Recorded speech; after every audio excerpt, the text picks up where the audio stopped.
जो भगवान नाम जप करते हैं, जो सद आचरण करते हैं। शास्त्र विरुद्ध आचरण असद आचरण है और शास्त्र के अनुकूल आचरण सद आचरण है। सद आचरण, सद भाषण, सद चिंतन, उसे सत्य कहते हैं। जिसका वचन, कर्म और मन संकल्प विकल्प आदि सत्य के अंतर्गत करे, वही सत्य है। और मक्रोध हो, जब आपका साधन बनेगा तो आपको गुस्सा आने लगेगी। ये अनुभव की बात कह रहा हूं। जब ठीक साधन बनेगा तो बिल्कुल चिड़चिड़ाहट स्वभाव में आने लगेगी, असहनशीलता। बस इसी को समन कर जाना है सहनशीलता के द्वारा।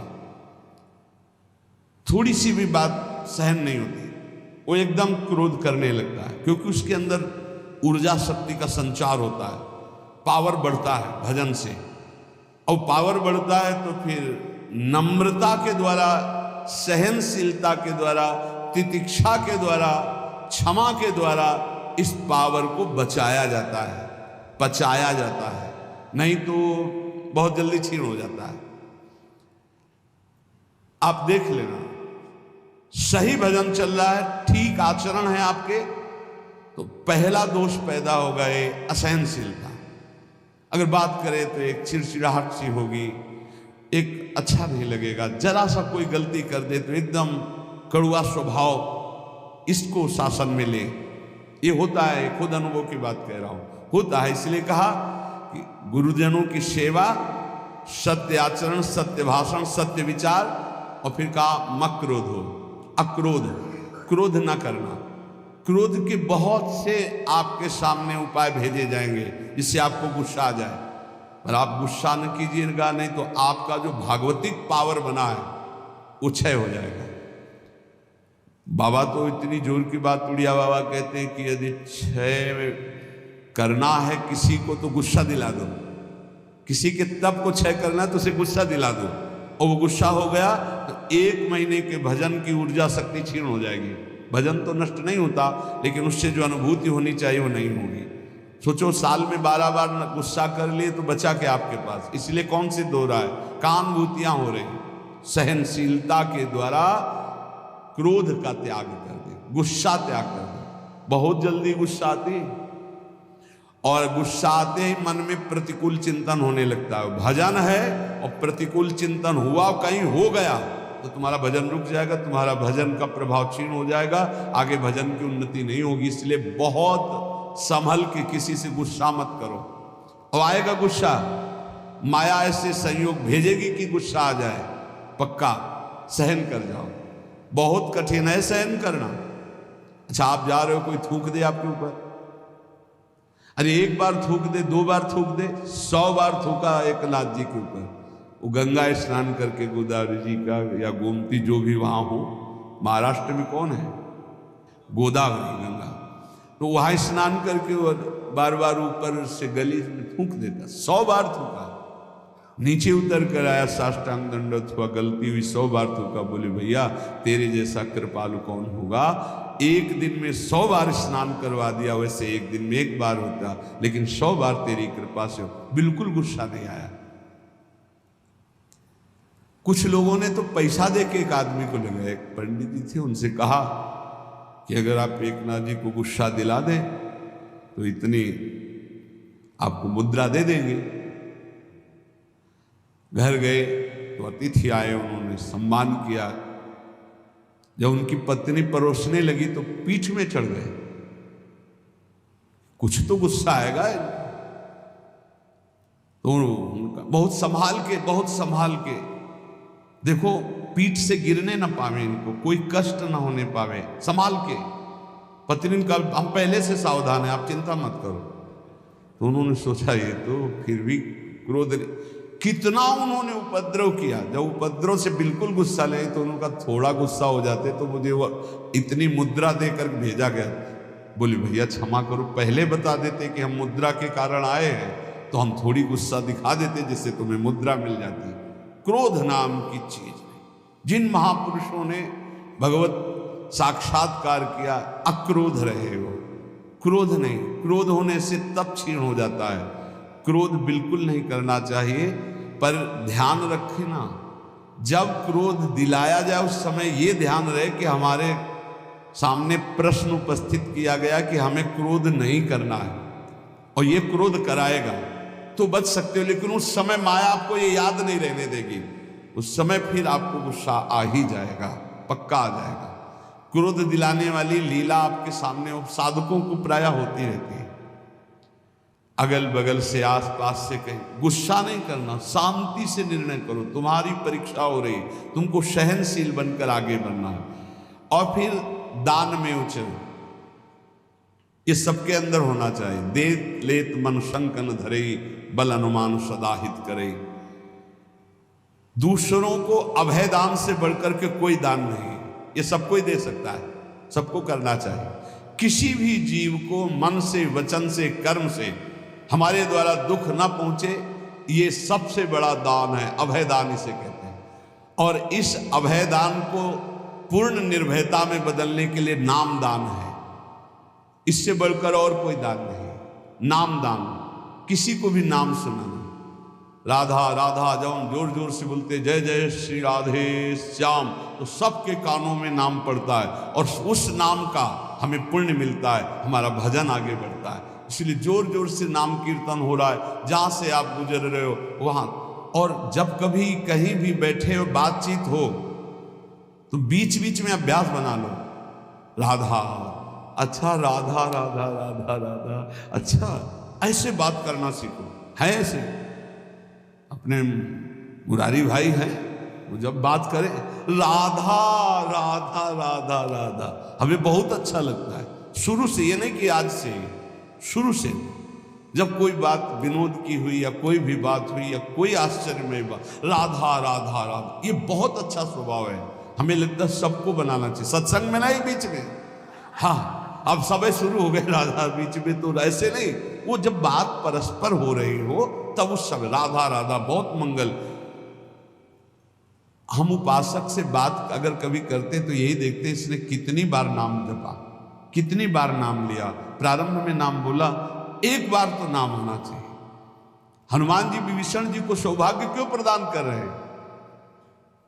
अंदर से आवाज आई, राम राम राम नाम तेहि सुमिरन कीन्हा, हृदय हरसि कपि सज्जन चीन्हा। ये सन हठ करी हो पहचानी, साधु ते होय न कारज हानि। ये साधु है। अभ्यास बनाओ, नाम उच्चारण, बात शुरू करने के पहले नाम उच्चारण, बहुत मंगलमयी बात है। दूसरों को नाम सुना दिया, इससे बड़ा कोई दान नहीं। ये चार बातें जिसके जीवन में हैं, वो अपने भजन को बढ़ाएगा, भजन को बचाएगा और भजन को पचा लेगा। गुरु आज्ञा में रहना, सत्य क्रिया, सत्य विचार, सत्य भाषण और क्रोध ना करना, और दूसरों को अभय दान देना, भगवान नाम सुनाना। ये चार बातें बहुत जोर की, जिसमें जीव का परम कल्याण हो जाता है। वेद का सार है सत्य, सत्य का सार है जितेंद्रियता, और जितेंद्रियता का सार है त्याग, वैराग्य उपरति। त्याग, भोगों की इच्छा पर भोगूंगा नहीं क्योंकि भगवत प्राप्ति करनी है। वैराग्य, भोगने की इच्छा ही नहीं रही। उपरति, भोग ही है, ऐसी वृत्ति खत्म हो गई। ये है संपूर्ण वेदों का सार। जो न्याय युक्त कार्य हो, जिसको महापुरुषों ने किया है, जिसका विधान किया, वही कार्य किया जाए, मनमानी कोई कार्य ना किया जाए। यदि मनमानी कार्य किया गया तो उससे लाभ नहीं होगा। आजकल बहुत मनमानी हो रही, बहुत मनमानी। कोई किसी ना तो निगमागम शासन स्वीकार किया जा रहा है, वेद का शासन, और ना वेदज्ञ महापुरुषों का शासन स्वीकार किया जा रहा है। सब मनमानी करने में स्वतंत्र हैं। गुरु बस इस बात का कि तुम मंत्र हमें दो, हम 50 को और देते हैं, बस इस बात के लिए गुरु मंत्र दिया, उसका साक्षात्कार किया, इसके लिए नहीं। इसके लिए तो गुरु की अधीनता स्वीकार करनी पड़ेगी। कह रहे कि यत् करोत्यशुभम कर्म शुभम वा यदि सत्यम अवश्यम तत्समाप्नोति पुरुषो नात्र संशयः। होश में तुम जो कर्म करोगे शुभ या अशुभ तुम्हें भोगना पड़ेगा, कोई मिटा दे ऐसा समर्थ नहीं है। देख लो भाई, कोई मिटा दे ऐसा समर्थ नहीं, वो केवल वही मिटा सकते हैं जिन्होंने पूरी सृष्टि की रचना की, श्री भगवान, दूसरे की सामर्थ्य नहीं। इसलिए हमें विश्वास नहीं। ये इसलिए बता रहे, करे यद करो त्यशुभम कर्म शुभम वा यदि सत्तमम अवश्यम तत्समाप्नोति पुरुषो नात्र संशया। अवश्य भोगना पड़ेगा जो कर्म किए। इसीलिए हम कह रहे हैं किसी पर ये मत सोचो कि तुम्हारे कर्म को कोई नष्ट कर देगा, कोई नहीं, कोई नहीं। भगवान के पिता दशरथ जी का ये कर्म श्रवण कुमार का धोखे में बद हो जाना क्या नहीं मिटा सकते थे? उनके पिता ने शाप दिया, जैसे मैं पुत्र वियोग से मर रहा हूं ऐसे तू तड़प करके मरेगा। वैसा ही पूज्य महाराज दशरथ जी हा राम कह करके प्राण त्यागे। इसलिए बहुत होश में अगर गलत कर्म करोगे तो उसको भोगना पड़ेगा। और ये भ्रम छोड़ दो कि कोई तुम्हारे दान पुण्य सेव संतरा देने करके तुम कोई जंतुर अंतुर बंधवा कर अपने पाप कर्म को मिटा दोगे। मुझे समझ में नहीं आता, क्योंकि हमारा शास्त्र ऐसा नहीं कहता। बड़े बड़े महापुरुषों को भोगना पड़ा है, और उनकी तो बात क्या, जो ईश्वर कोटि के है, फिर साधारण को ऐसे मिटा सकते हैं। यद करो शुभम कर्म शुभम वा यदि सत्तमो। भाई ध्यान करो, कोई भूल करके पाप मत करो, नहीं तो उसे भोगना पड़ेगा, अवश्य अवश्य भोगना पड़ेगा। कोई नहीं मिटा सकता, संसार में कोई नहीं मिटा सकता। इसलिए सताम धर्मेण वर्तेत क्रियाम शिष्टवदाचरेत असंक्लेशेन लोकस्य वृत्तिम लिप्सेत वै द्विज।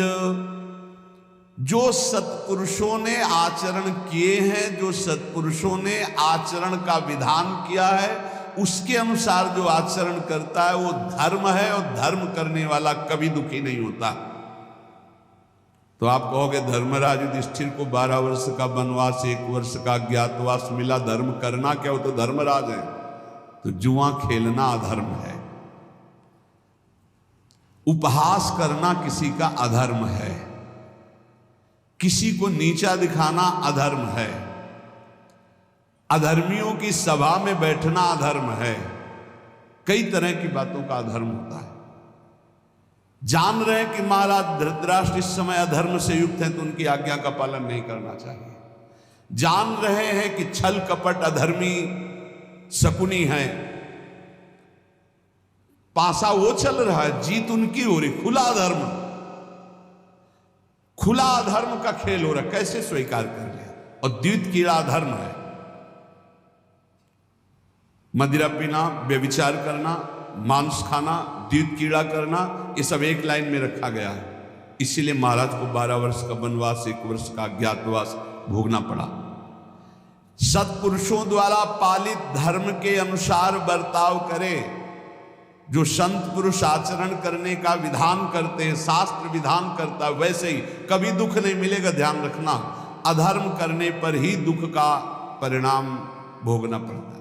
ये जो हमारे नाना प्रकार के शारीरिक मानसिक क्लेश हैं, ये हमारे पाप कर्म का परिणाम है।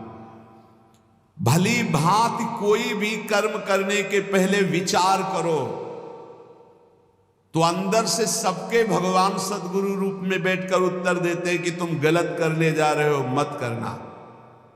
दूसरे लोगों के किए हुए कर्म को देखकर मत करो। बहुत लोग ऐसा करते हैं। अब तो सब नरक जाएंगे, तुम भी जाओगे क्या? तुम सत्संगी हो, तुम्हारा विवेक जागृत होना चाहिए। सब अगर 1000 लोग हैं, 1000 गलत कर रहे हैं, तो एक सही चलो तुम अपने मार्ग पे, 1000 का अनुसरण नहीं करना। जीवन निर्वाह के लिए ऐसी वृत्ति अपनाओ जो धर्म पूर्वक हो, तो तुम सुखी रहोगे, तुम्हारा परिवार सुखी रहेगा। सब तरह से सावधान रहो कि तुम्हारे घर में अधर्म का 1 रुपया ना आने पावे। सावधान रहो। जैसे कुछ लोगों की मान्यता है कि संत जन अधर्म पचा सकते हैं।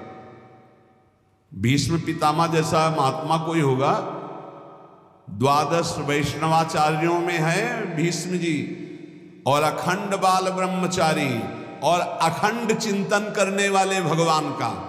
और दुर्योधन का अन्न खाया, उन्होंने स्वीकार किया, बताया द्रौपदी को कि उस समय मेरी बुद्धि निर्णय करने में असमर्थ थी क्योंकि मैं दुर्योधन का अन्न खाया था। अगर अधर्म का रुपया चला जाए तो महात्मा की भी बुद्धि को कमजोर कर दे, भ्रष्ट कर दे, फिर गृहस्थों की बात क्या। अधर्म के धन से बचना चाहिए। अधर्म का अन्न जो है वो बहुत हानिकारक है, इसलिए गृहस्थी में ये लोग सोचते हैं रुपया आना चाहिए, चाहे जैसे आवे। फिर जो रुपया आया 1 लाख, और फिर घर में जो 10 लाख निकालने का वो बनाएगा हिसाब किताब। अमुक को ये रोग हो गया, अमुक जगह ये नष्ट हो गया, अमुक ये हानि हो गई। इसलिए हमारा शास्त्र कहता है सर्वोपायस्तु लोभस्य, सब उपाय करो कि लोभ से कोई अधर्म का धन ना आ जाए तुम्हारे घर में, सावधान रहना। कितने पवित्र होते हैं पुराने लोगों के विचार। हमने देखा है एक बार 100 रुपया का अन्न बिका और 110 रुपया आ गए। अब सोचो 100 रुपया का अन्न और 10 रुपया आ गए तो काफी लाभ की बात है। लेकिन जब वहां गिना गया घर में और 110 आया तो जो घर के मालिक थे उन्होंने कहा बिल्कुल इसी क्षण जाओ और ये पूरा रुपया उनको दिखाओ कि इसमें 10 का एक नोट ज्यादा था, ये 100 देखो है, आपने रुपए दिए, हमारा 100 का अन्न बिका, 10 वापस करके आओ। 10 वापस करके जब आए तब धर्मात्मा पुरुष के घर में ही भगवत भजन सुख शांति किस तरह की, भले अर्थ की अव्यवस्था हो लेकिन धर्म की व्यवस्था एक अद्भुत शांति, एक अद्भुत सुख प्रदान करती। नमक रोटी खाओगे चैन से सोओगे। अगर अधर्म का भाव होता तो बोले हम तो बेचा है भाई, 110 आ गए, वो तो चलो 10 ज्यादा ही आ गए, वो निकलेगा कहीं ना कहीं से, किसी को परेशान करेगा। इसलिए कहा तुरंत हटाओ इसको। ये बात सत्संग में बैठा लीजिए, गृहस्थी में जो आप जन है या जो भगवत मार्ग में भी है, अधर्म का धन किसी को भी चैन शांति नहीं लेने देगा, तत्कालिक लगेगा। इतना आ गया यार सब ठीक है, सब ठीक नहीं, अब आतंक मचाएगा वो, अब दुख देगा। इसलिए उपाय करना चाहिए अपनी इंद्रियों को पावन करने वाले तप का। उपाय करना चाहिए किसी भी तरह से हमारे घर में अधर्म का धन ना आवे, इसका उपाय करना चाहिए। भवसागर समुद्र से इससे पार होने का, भगवत प्राप्ति का, क्रूरता का जो अभाव, परम धर्म का आचरण, उत्तम व्रत महापुरुषों द्वारा आचरित और सर्वोत्तम ज्ञान, इस समस्त पापों का नाश कर देता। सर्वोत्तम ज्ञान भगवान श्री कृष्ण चंद्र जो गीता जी में कहते हैं, हे अर्जुन, यदि तुम ज्ञान को प्राप्त हो जाओ तो तुम्हारे सारे के सारे जन्म जन्मांतर के पाप नष्ट हो जाएंगे। अपि चेदसि पापेभ्या सर्वेभ्या पापकृतमः सर्वं ज्ञान प्लवेनैव ब्रजिनम संतिष्यसि।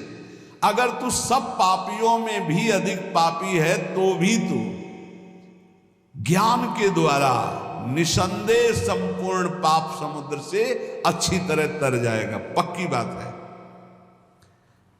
अपि चेदसि पापेभ्या सर्वेभ्या पापकृतमः, पाप करने वाले की 3 श्रेणियां होती हैं। एक होती पापकृत, मैंने पाप किया, पाप करने वाला, और एक होता है पाप कृत्तर,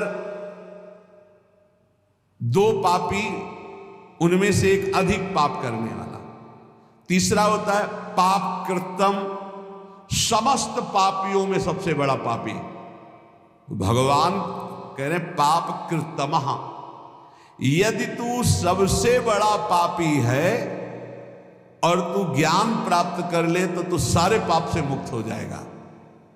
भगवान का एक कथन सबको आश्वासन देता है। जो प्रश्न करता बोलते मैं बड़ा पापी हूं, क्या मेरा भी उद्धार हो जाएगा। तो भगवान यहां कह रहे अपि चेदस्य पापेभ्यः सर्वेभ्यः पापकृतमः। पापकृतमः माने सबसे बड़ा पापी। यदि तू सब पापियों में भी सबसे बड़ा पापी है तो तू भी ज्ञान के द्वारा निष्पाप हो जाएगा।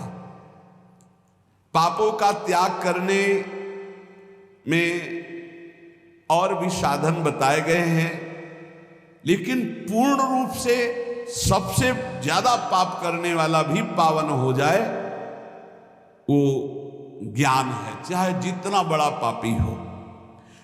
वर्तमान का पाप, पुराना पाप, ये सब मिलकर भारी संकट पैदा करते, भारी दुख पैदा करते हैं। पुराने पाप बाधा रूप में आते हैं, वर्तमान का पाप जलन, डिप्रेशन, विक्षेप ये तत्काल देते हैं।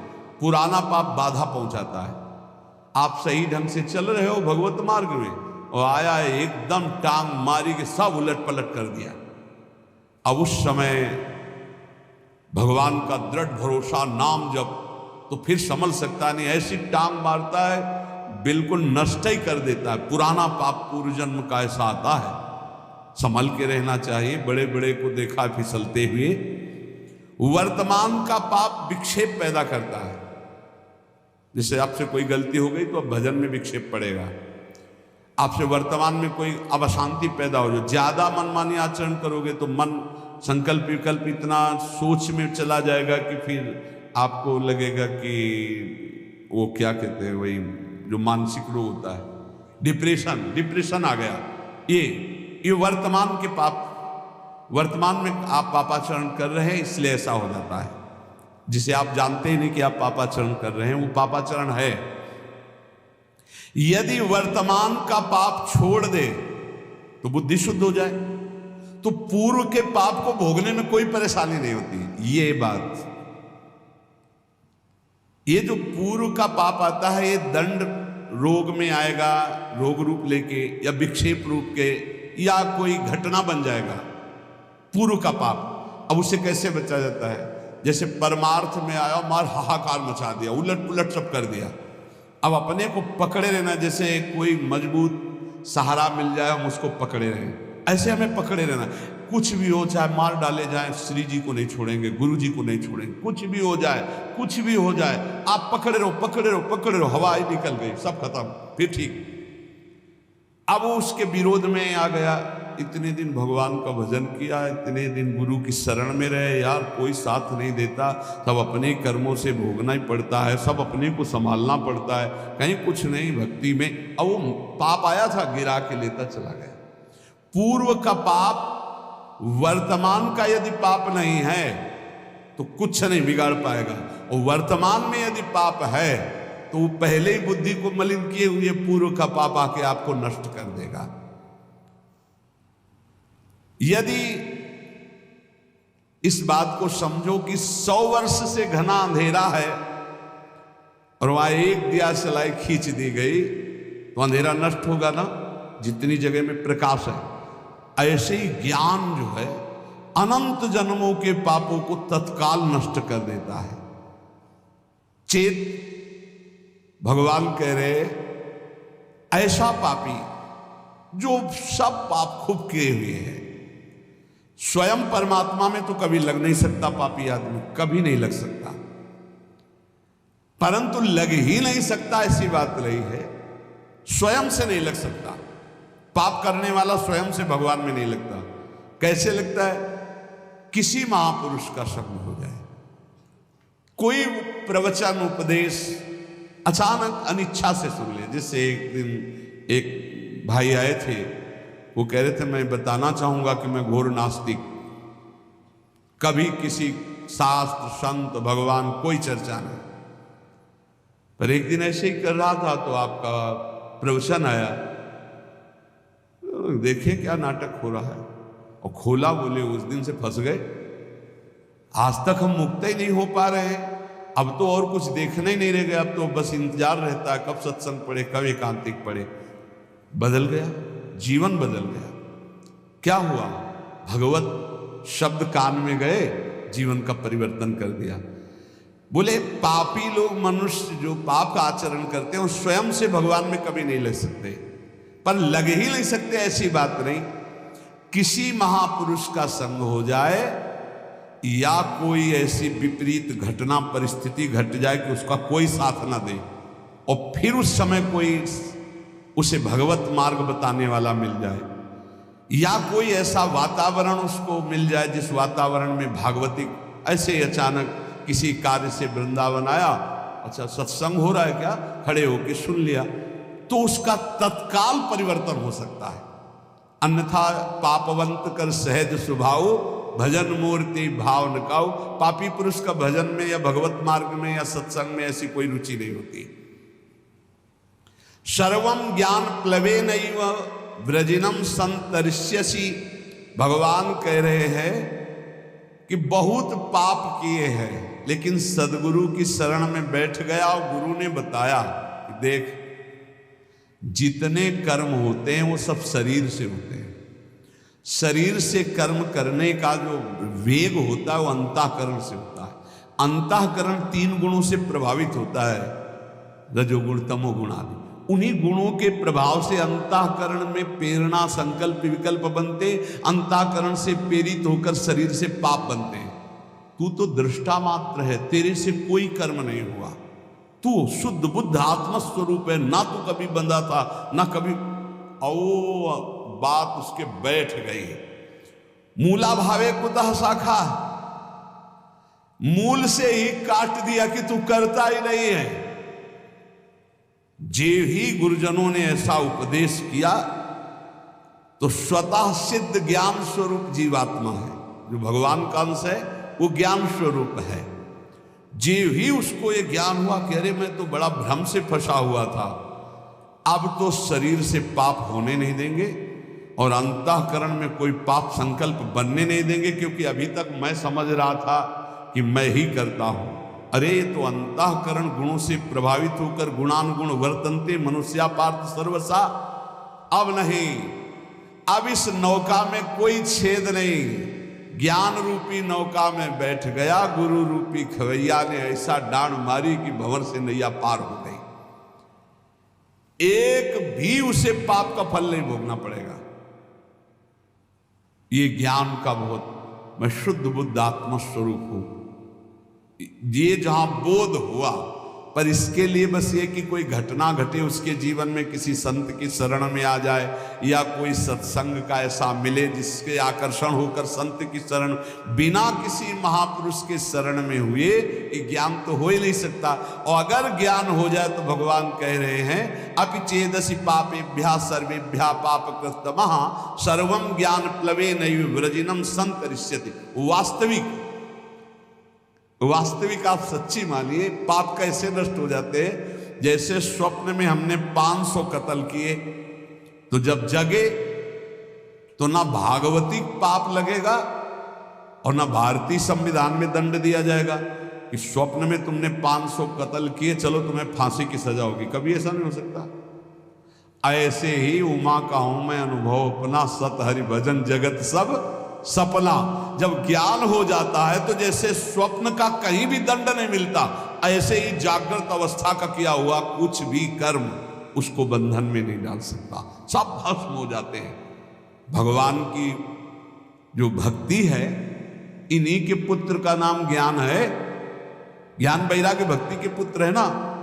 शुद्ध ज्ञान होता है भगवान के चरणों से चित्त जोड़ने से, नाम जप करने से। अगर भगवान का भजन ना हो तो शुद्ध ज्ञान नहीं हो सकता।